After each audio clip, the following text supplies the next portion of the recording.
So we're back to Stingers franchise. Last season, went played another season of the Stingers franchise, and our season went pretty well, I guess. We won the NBA championship once again under this great roster featuring Cody Wilkins, 99 overall, plus one man who stepped up big last year was our rookie Frank Perry. So Frank Perry picked first overall a few years ago in the draft. He's not too bad though. He's got a great overall, 85 overall, and counting. But one man else played very well was Garceau. Garceau, a role player at this point. The last few years, he hasn't really been playing that well, his capabilities, but he's still providing a great role on the starting lineup. But another man who played very well last year though was Edgar Steele, drilling that 3 in that gameplay right there. And another player who could step up big this season is Acadia. He jumped up, he grew a little bit over the summer. Now he's at an 81 overall with that boost. 81 overall, 7th man on the team. He's looking not too bad there. Plus you have Cody Kerr on the bench as a 6th man. It's based on the fact he's 85 overall and he's kind of going down in his career. But right now, last time Wynn played against the Thunder in the finals, he won against the Thunder in the finals and captured another NBA title. But right now, starting out the season, 17-2 in the season, not too bad, I guess, considering the fact that usually early on in the season, we tend to have some struggles, I guess, taking a few L's in this being in the season. Usually we end up losing like 3 or 4 games, and then we end up screwing over our season for getting a single-digit loss record. Right now, 41-2 in the season, or 13 games ahead of the second-place team in the East, which is the Boston Celtics. So not too bad, I guess, considering the fact that usually Boston and the Bulls are usually like right behind us with only 2 games back. Right now, we start off 53-5 to start the season going into the All-Star break. But here's a few games from our season. Garceau, 47 points in both those games, 10 rebounds now, and Garceau 28 points. Garceau 42 points, 15 rebounds, 8 assists. Frank Perry 20 points. And look at this one, Cody Wilkins 56 points, 13 rebounds, 11 assists for a triple-double against the Pelicans. So these games incredible. But Russell Westbrook 2, not Junior, Russell Westbrook 2, the guy after Junior. He's doing very well, 32.5 points on the season, not too bad, and 41 points in that game. Garceau 30 points, 9 rebounds, 13 assists. And Garceau, number 1 in MVP right now, second is Cody Wilkins in the league. So finally, Garceau getting recognized for his achievements. Russell Westbrook 2 is first in Rookie of the Year right there. Lamont Billy is first in 6th man. Cole Cousins is first in DPOY. And Craig Lawson out for the season, a torn right Achilles. And he's third in Defensive Player of the Year, but he's not going to win it, though, obviously, because he's injured. But our All-Stars, though, this season, we have 3 All-Stars right now on the top. We have Garceau voted number 1 in the league. We have Kyle Brady, Cody Wilkins. We have a 4th one in Frank Perry down there. We have our former Stinger, Archie Wells, way down there as a reserve. So Archie Wells, he's pretty good in the franchise. He's been in the franchise for years. We traded him a few years back to get Frank Perry. So not too bad of a trade-off right there. But Frank Perry in the dunk contest. We have Garceau in 3-point contest. Frank Perry in the stars contest. And so on. So not too bad of an All-Star break, I guess, considering the fact that we had 4 All-Stars. Plus Kyle Brady, he resigns back on the check, and now finally we have our point guard back. But Craig Lawson, torn right Achilles, he's gone for the season as we saw earlier. That's not good at all. So Frank Perry, decent stats in that All-Star break, or All-Star Rising Stars contest, but not too good enough as we cannot win the dunk contest and 3-point contest. But Russell Westbrook 2, 10 points in that one, Wilkins 15, and so on. So not too bad of an All-Star break, I guess, as we're hitting the last half of the season of 50-5, 61-5. And now we're doing very well with number 1 in the East. We just clinched the East right there. 69-8, 71-72, and 73-9 did off the season. Plus Garceau, his first MVP in his career. He just captured that one. 32.3 points per game, 11.1 rebounds, 6.3 assists, 1.4 steals on the season. So finally, his first MVP in 2051. Russell Westbrook 2, he captures Rookie of the Year, 32.7 points per game, 9.3 assists on the season. So not too bad of stats for Russell Westbrook 2 and Garceau. Lamont Bailey captured 6th man of the year on the Rockets again. Cole Cousins CPOY in that one. Lewis Campbell most improved. And Andre Drummond coach of the year there finally for his first time as a Stingers coach. So Andre Drummond should have won like the past 4 years, but he finally gets his first year in 2051. Garceau number 1 there on the All NBA first team. Second team, you have Russell Westbrook 2 there. We have Jason Tatery and so on. Then on the third team, we do have Jordan Henderson. All defensive first team, you have Bradley Beal, Jordan Henderson, and so on. Defensive second team, you have Tyler Weaver, no Stingers. All rookie first team, Russell Westbrook 2, and that is but it's a Russell Westbrook 2, great overall season, Rookie of the Year, All NBA second team All NBA honors, and so on. But Garceau finally gets his first MVP title, 5-time All-Star, 1-time MVP, and 7-time champ. But stats overall this season, it was basically dominated by Garceau when it comes to scoring the basketball, because he's amazing this season. In the past few years, though, Garceau, he hasn't really been playing that well. He's been averaging maybe about 17 points in the league with a shot clock's 20 seconds, which is pretty, it's alright, I guess. But finally has his first big season back again. He wins MVP, but our first round matchup is against the Miami Heat. The Heat, 40-42. Their team doesn't even match up to our team. Our team is amazing compared to ours, as we take a 1-0 lead here in the quarterfinals. As Cody Wilkins, 32 points, 10 rebounds in that one. Garson, 29-14. Didn't Jason Terry, 42 in that one. So we take game 1. Game 2, we take that one 2-0 lead here in this series. Cody Wilkins, 52 points, 15 rebounds, 5 assists, 7 steals. And Garson, 40-10. And Frank Perry, 17-16. And Terry, 43 points in that loss, though. Great effort there. But game 3, take that one 3-0 lead in this series already, as Townsend 25 in that one. Wilkins, 40. Garson, 33-11. Man, our team is just killer at this point. But game 4, we can go take them out at this point, move on to the semifinals. But they actually win this one 147-144. So they actually take one game against us. Garson the triple-double there, great effort there. But other than that, though, how did a team that's averaged like 79 overall on their team beat a team that's like 95 overall average? I don't get that. But game 5 of the series, take that one easily, 132-99 final, 98 final, and move on to semifinals. As Garson triple-double now, and back-to-back triple-doubles. As Cody Wilkins, 29 points in that one. And finally, finish off those Heat and move on to the next round. Terry, 30-12. Great effort there, but we move on to the next series to face off against the Charlotte Hornets, who just won off the Bulls. The Bulls, they lost to a team that's not really that good. Top overall, 82 overall, is in the Hornets. 48-34 they finished on the season. Against the 73-9 Stingers. Game 1, take that one easily, 138-121 final, as Wilkins, great point score right there. But game 2 of the series, take that one 2-0 here in the series. Wilkins, 51 points, 11 rebounds in that one. Garson, 25, and Woolridge, 18 is the highest scoring Hornet on that team. Game 3 of the series, we take this one 3-0 here in this series now. Hardaway, 20, OT 0-14 in that one. Garson, 45-12. Cuddy Care, 26-10 in that one. Great effort. Double-doubles for both those guys. Heading to game 4, stranglehold lead over the Hornets. We take this one 141-132 final now. And we move on to the ECF again for I don't know how many years in a row. But Garson, great game in that one. He's been a trooper the entire playoffs, just leading us in points in almost every single game. And if it's not Garson, it's usually just Cody Wilkins. But the Sixers up 3-1 here against the Celtics. And we're facing off against the Sixers here in the ECF. And over there in the West, we have the Warriors and the Rockets taking it on there for the Western Conference Finals. So our finals matchup, it's not the greatest, though. You have the 76ers 47-35, and their team is not even that much better than the Hornets. And the Hornets were basically subpar, so this should be an easy series, easy cruise to the finals here, just smooth sailing, I guess, as we win game 1 by 10 points. Garsnow, 32-12 in that one. Semenko, 21 for the losing 76ers. Now in game 2, take that one 2-0 here in this series. Garsnow, 50-10. Great game out of him, 33-10 out of Frank Perry in that one. And Brady, 15 points and 9 assists in that game. Whereas K, 34 points for them,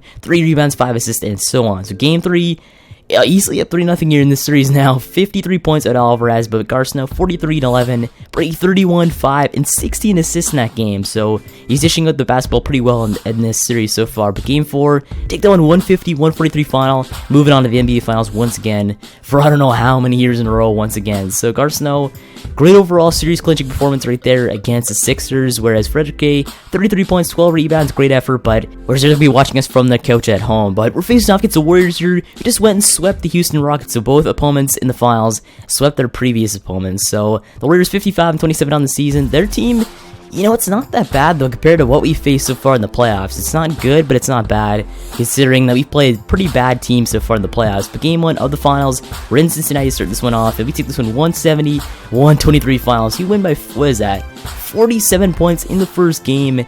That should basically set the tone for this series. It should be an easy cruise to get another ring for our guys on this team. Boris Norberg, 31 points for them. Acadia, not the wrong Acadia, 21 points in that one.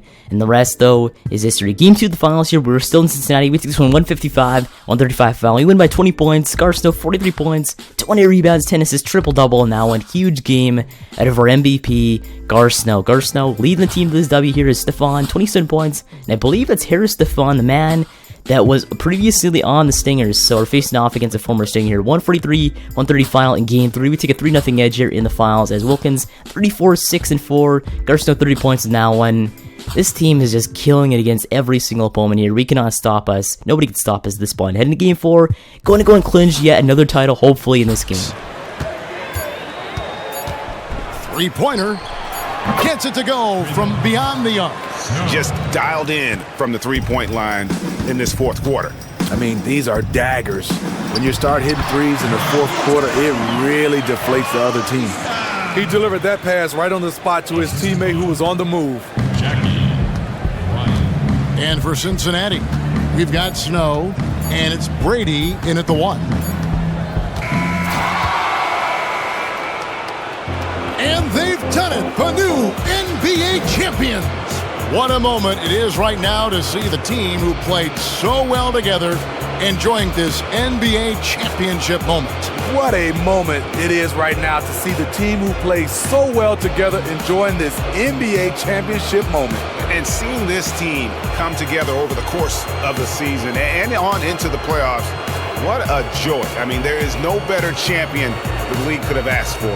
And a pleasure here at 2K Sports to be with you all season long. Good night, everyone.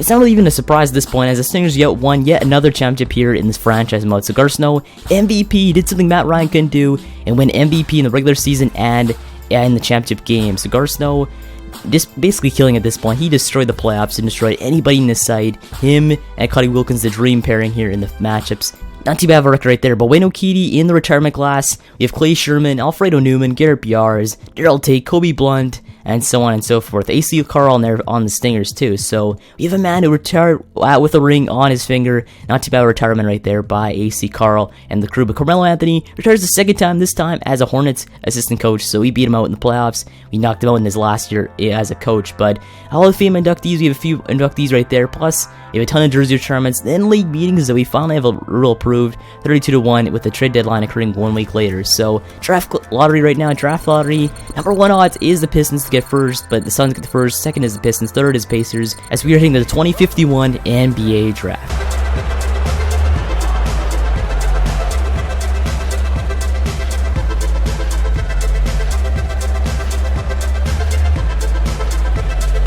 With the first pick in the NBA draft, the Phoenix Suns select Marvin Reeves from the University of Oregon.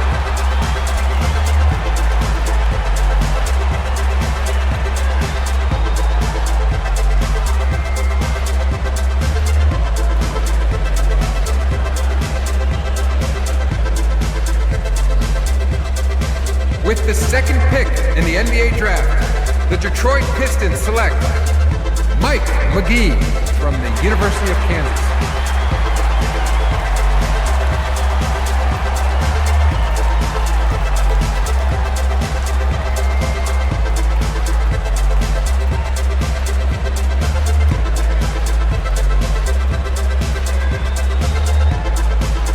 With the third pick in the NBA draft, the Indiana Pacers select Sean Andrew from the University of Kansas.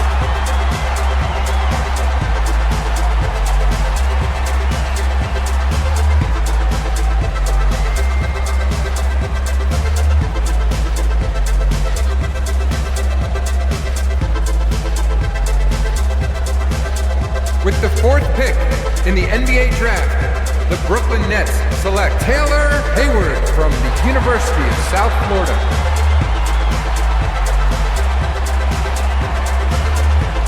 We have a trade to announce.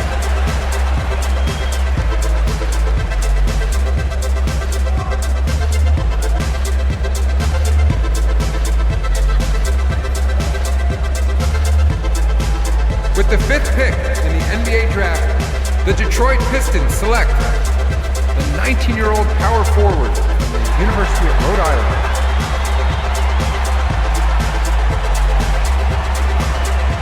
With the sixth pick in the NBA draft, the Milwaukee Bucks select the 19-year-old center from Greece. We have a trade to announce.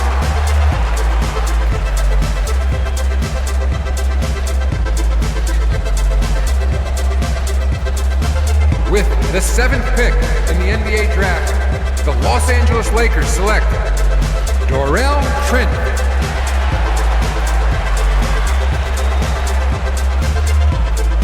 We have a trade to announce.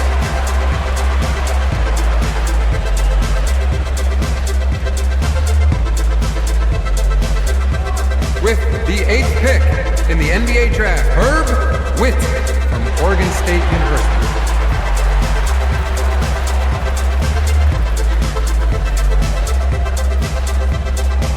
We have a trade to announce.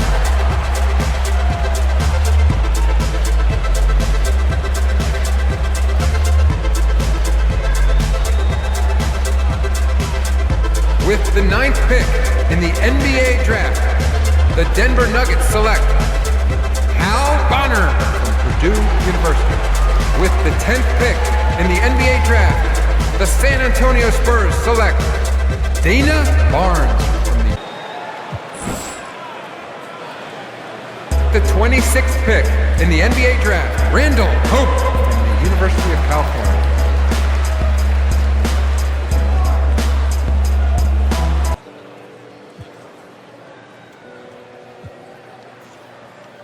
So this draft was actually pretty good though for a draft class. Reeves goes first overall, 85 overall, 21 years old. 76 is second overall. I mean, the top 5 is actually pretty decent for a later year's draft. As the rest though, we pick Hope, 26th overall. He's not too bad, great 3-point shot and start off his career right there at an A. But other than that, not the greatest. Reeves though, great overall stats starting off his career, 85 overall is not too bad. McGee, not too bad there. Andrew at point guard is me great in a few years. Hayward, he's decent overall point guard there. Bomboy, not too bad there too. So not too bad of a draft class there, right there. As our options, we have Frank Perry and Arcadia. We accept both them, and the rest of the options though in the NBA, basically everyone accepts. So it's no spoiler right there. But we try re-signing players like Edgar Steele. We cannot do. It's either going to release one player, which is Dennis on the roster, so we can re-sign one player. And then going into free agency though, no one really big in free agency, as we had to go and re-sign one player, but we can only sign one player out of these 3. So one man I really want to re-sign though the 3 is Edgar Steele. Edgar Steele, 76 overall. He's great last year, so gonna bring him back. As Gregory in the Hoop Summon here, he's 82 overall, not too bad of a player right there at shooting guard. Then you have Bonner,